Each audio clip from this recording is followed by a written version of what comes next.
depends upon when people's schedules open up and things happen. But is this kind of the area you want to like try to get into? It's a way. I mean, we're doing that because it's something that's going to happen, and if we're not the ones doing it, who knows what's going to happen to it. At least we're tied in closely with Gainax.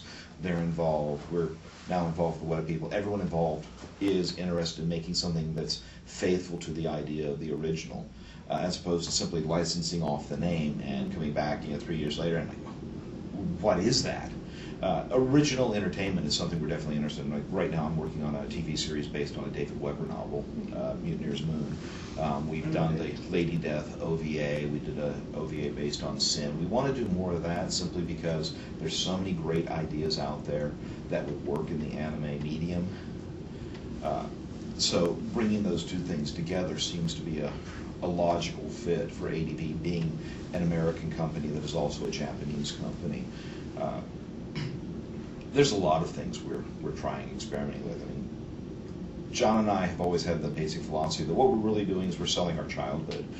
The things we loved as kids is what ADV does. Whether it's people in rubber suits stomping through miniature cities or science fiction shows like Farscape and Andromeda, it's the kind of stuff we like. And if we see something we like, that's what we want to do more of. And the company kind of grows in that direction. It's like, oh, wouldn't this be great? Wouldn't this be fun? Oh, let's do that. And that's kind of how the whole company has evolved. Okay, and in terms of Evangelion, how difficult has it been so far to try to get this live action on its feet, and how difficult do you think it will be in the future? It's actually been a lot less difficult than I expected it would be. I mean, the live action motion picture, well, as a good example, let's look at Battle Angel, which is a title that's been in pre-production for like 9 years now. And that's with James Cameron and Lightstorm Entertainment behind it. And just, the Speed Racer movie that's finally being filmed, that has been, I read a script for that back in like '84. So that's been on the docket for forever. Live action motion pictures are huge expenditures of cash and time. People move into those things very slowly, and it takes forever before they get the green light. So I assumed that AVA would be one of these things that we'd have to do a lot of presentations on to get it, and Weta just jumped on board right away. They were just fascinated by it. So it's actually been a lot easier. And you met Weta? Oh yeah, I've been to the Weta. I was actually there while they were shooting King Kong, which was fascinating. So you got to see how they worked and how. Oh yeah, I mean their philosophy is very much like ADV's philosophy. It's people who love what they do and have a company that exists so they can do what they love to do. And one of the reasons they were so interested in doing Evangelion is that when Lord of the Rings wrapped down, there were all these people who didn't have jobs anymore because you can't just keep someone on staff if you don't have any work. So they were actively out there looking for new titles. So they were looking at Halo, they were looking at Evangelion and all these other things. So, but it's a really nice fit because they're very down-to-earth people. I mean, Richard Taylor, one of my best moments in my life was sitting there at a table, Richard Taylor at the Weta desk, and Bob Burns, who's one of these amazing collectors, is the person who actually has the original King Kong. He brought it in for shooting. And Richard Taylor and I were sitting there just playing with the original King Kong from 1933. And I'm like, I've seen pictures of this my entire life, and here I am holding it in my hand. I'm animating it. It's just a mind-boggling experience. And Richard was exactly the same way. Even though this guy has a couple of Academy Awards, I cannot believe we are actually touching this thing.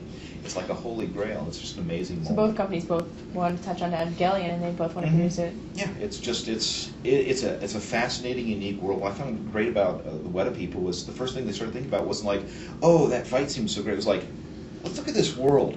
They have these big, giant, biomechanical fighting things that shoot these machine guns and eject shells. And their first thing was like, who picks up those shells? And they were sitting there designing little tiny trucks that come up and pick up a shell and load it on. It looks like a gas truck without the petrol tank on it. And it got a little crank, one shell. They drive it back for reloading. It's just that's the kind of fascination that makes Weta such an incredible company, is because they think about things like that. Wouldn't this be interesting? There's no real plot point to do it other than the fact that wouldn't this be an interesting thing to see in the background as the little trucks going out picking up the shells after a battle. So, is there any timeline at all?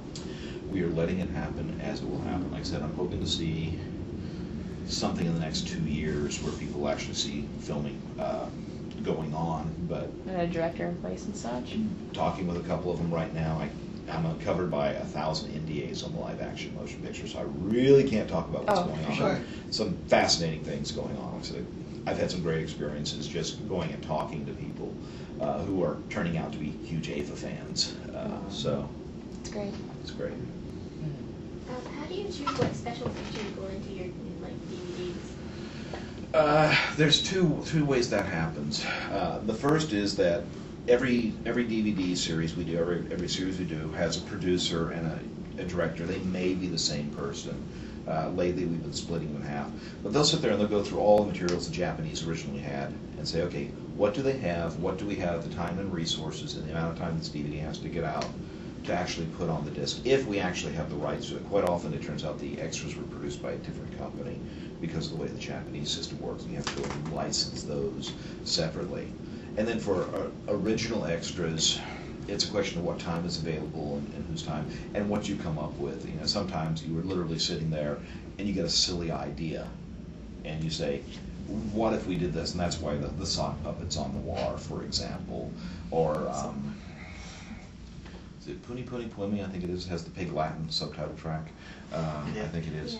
Yeah. And just these, we could do that if we really did. So we do. But it's really pretty much up to the creative team working on that show. And it's a way of kind of getting those impulses. Would it be funny if we stuck this, rather than sticking the show, to stick it in as an extra instead?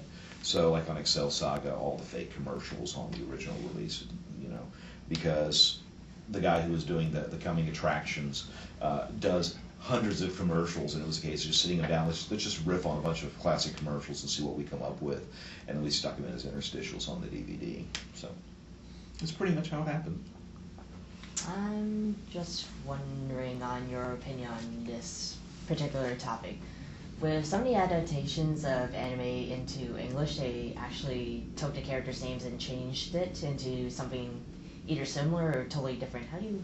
What's your view on that? Well, I'm basically of the feeling that it should be whatever feels right with the show. Generally speaking, anime shows are set in Japan. It makes no sense for them not to have a Japanese name. Sometimes you run into licensors who actually feel otherwise, and they've come up with, the classic example is Eva. The Japanese title does not translate out as Neon Genesis Evangelion. It's New Century Evangelion as a little, but Gainax had a lot of people who spoke English, and they had sat down and said, we are going to call the invading entities in English the angels. That's not what it translates out to in Japanese.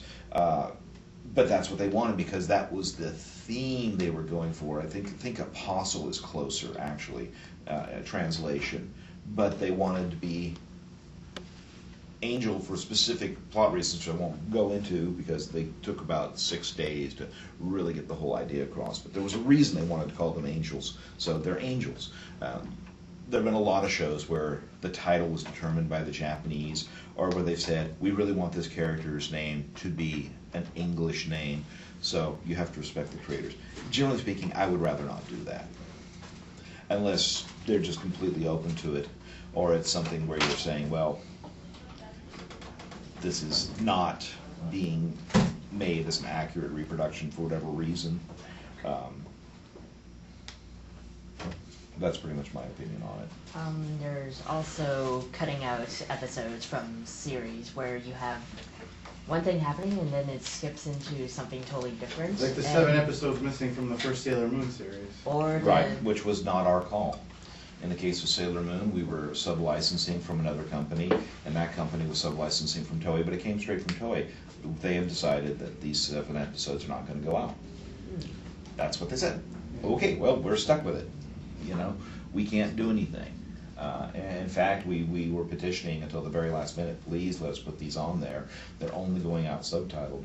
But as we all know, Sailor Moon has not exactly been handled in a logical manner in its release in this country. It's just the way, and I won't go any further than that because I have to work with those people.